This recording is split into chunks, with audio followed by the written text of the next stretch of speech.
Hello and welcome to Transfermarkt TV. I'm your host Manuel Veth. He's Stefan Bienkowski. Stefan, how's it going? Yeah, very, very well, Manu. How are you? Yeah, good. Really interesting topic today.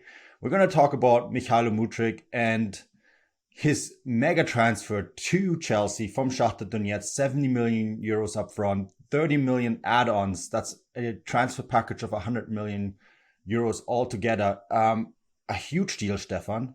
And I think what this does to the market is actually the really interesting point here, right? Because we've been sort of discussing for a few days now how we're going to put this together. And I think the biggest point of this video will be how Mudryk has essentially changed the transfer market for wingers. And the players that we're going to discuss here are going to be Musa Diaby from Leverkusen, Khvicha Kvaratskhelia from Napoli, and Raphinha from Barcelona, all players who are in high demand at the Premier League at the moment. And I think the three teams here, Leverkusen, Napoli, and Barcelona, have probably looked at this Mudryk transfer and said, well, if Mudryk is this much, how much are our players going to be? What are your thoughts on this?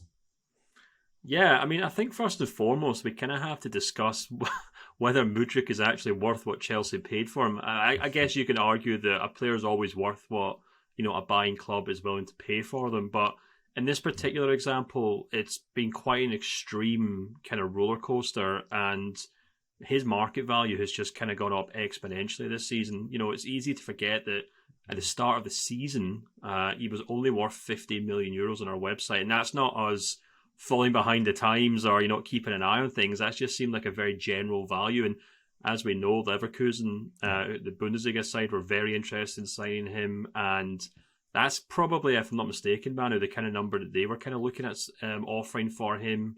Of course, Leverkusen are well known for kind of signing these players before they become well known, so they can sell them to the Premier League a couple of years down the line. And as the story goes, Shakhtar kind of not so much pulled out at the last minute, but they basically decided they wanted a bit more for him, and they asked Leverkusen to up that bid. Leverkusen weren't really willing to budge on that, and they stepped away from it. And to Shakhtar Donetsk's credit, we're now 5 months down the line, and they've managed to almost, increase that market value by almost 10 times. So it's a really interesting one. We also then had Arsenal, who were very interested in the player for a long period of time. But the most remarkable thing, I think, of all this is that going back maybe 2 or 3 months, Mudryk actually gave an interview in which he said that he was quite put off the president of Shakhtar putting his market value at 100 million euros. Him saying it's crazy that the owner of my club would expect the club to pay that amount of money. I certainly don't think I'm worth that. I'm obviously paraphrasing here, but he said words that line. Even went so far as to say that kind of market value would put off clubs from trying to sign him. And of course, lo and behold, Chelsea come along, and as we've seen on a number of examples this season, they basically paid way over the odds for him. And I think, as you said, that's kind of now set this kind of bar quite high for players of a similar quality, similar type of player in similar positions, and it could wreak havoc with the rest of the transfer window.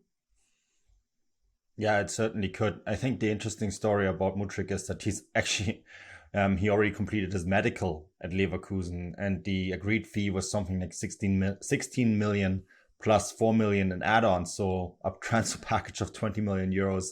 That's gone fivefold since, if you include all the add-ons, which is just, I guess, well done for Shakhtar Donetsk to hold out. That is part of bargaining, and they've done very well in this regard. But I do also think, as you said, it does wreak havoc on the transfer market, because you look at a winger like Musa Diaby, who's currently really heavily linked to Arsenal, right? Last summer he was linked with a move to Newcastle. Wasn't too keen on that transfer, but I mean, the fee that we discussed back then was 70 million euros, right? So if you're Leverkusen now and you say, well, Mudryk went for 70 plus 30 million, what's Musa Diaby worth? He has a current market value of 50 million euros, which is, by the way, 10 million euros more than what we had Mudryk at. He has a bigger sample size, right? Playing Champions League football for longer than Mudryk, and also playing already in a top four league. Although his season isn't the best this year, he had a remarkable season last year. So Leverkusen will look at this and say, well, if they got this much for him, whoa, we're going to ask for at least the same amount of money, if not more, right? And I reckon, and this is the one that I find really interesting, if you're Napoli, Stefan, and you have someone like Kvaratskhelia, who has been in incredible form this year. Napoli are pushing for a title in the Serie A. He must be worth 100 million euros plus at this rate. Yeah, it's the really interesting thing is, as you said, we've got three players here. We've got Musa Diaby at Leverkusen, we've got Raphinha at Barcelona, and Kvaratskhelia at Napoli. And the former one, the Napoli star, is probably the only one who's actually playing particularly well this season. Raphinha's been a bit part player at Barcelona. He's been linked with a return to the Premier League. I think Arsenal have been linked with him, as you said.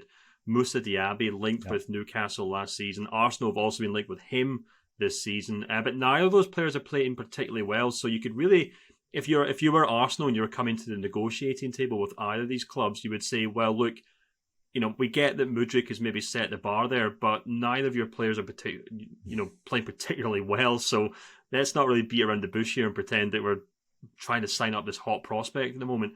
But then you go to Napoli, and Kvaratskhelia is just absolute crazy in terms of goal scoring, in terms of creating goals.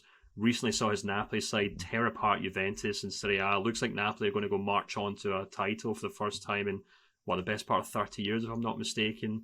And the really interesting thing is that Napoli are quite famous, that their president in particular is quite famous for playing really hard ball in the transfer window. We saw that with Koulibaly, the central defender, who for years and years and years, Napoli set an asking price, and if clubs weren't willing to pay that, they simply didn't sign him. Until once again Chelsea came along and said, yeah, we'll match that price. The price that Man United, Arsenal, whoever else, Manchester City were not willing to reach, Chelsea came along and paid that. So it'll be interesting to see if Napoli take a similar kind of strategy to this fantastic young Georgian player, to see if they can demand as much a price. But again, everything's going to come back to Mudryk. Everything's going to come back to whether he's as good as Mudryk, whether he's as bad as Mudryk. But I think ultimately it also comes down to who's buying these players. Of course, Chelsea do set the price for their own players, and they'll probably struggle to get value for money moving forward. But, as we saw, Arsenal stepped away from that Mudryk deal because they said we're not getting value for money from it. So it'll be interesting to see if the transfer window kind of does rumble on that same way, and it depends on which clubs are buying and selling, or if the likes of Napoli, Barcelona, and Leverkusen say, nope, this is the going rate now for a winger, so cough up or you're not getting him. Yeah. What sets the behavior? What sets the bar for future behavior? Past behavior, right? And I think this is what's very much going to happen here. The Mudryk deal has set the bar. I think it's really interesting how Chelsea have set the bar in many ways this transfer window.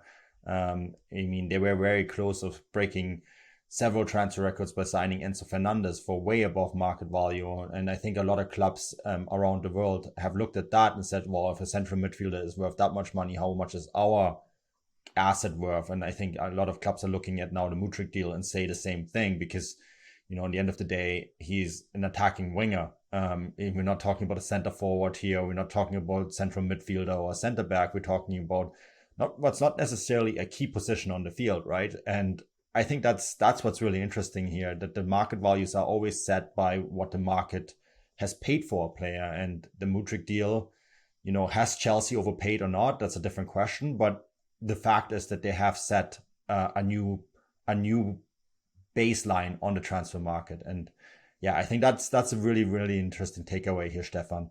I think that pretty much wraps it up here. If you enjoy this content, please check out all our other videos. Lots of content on the Transfermarkt TV page. We've recently done a video on new Aston Villa signing John Duran. Check it all out. Until next time, cheers and bye-bye.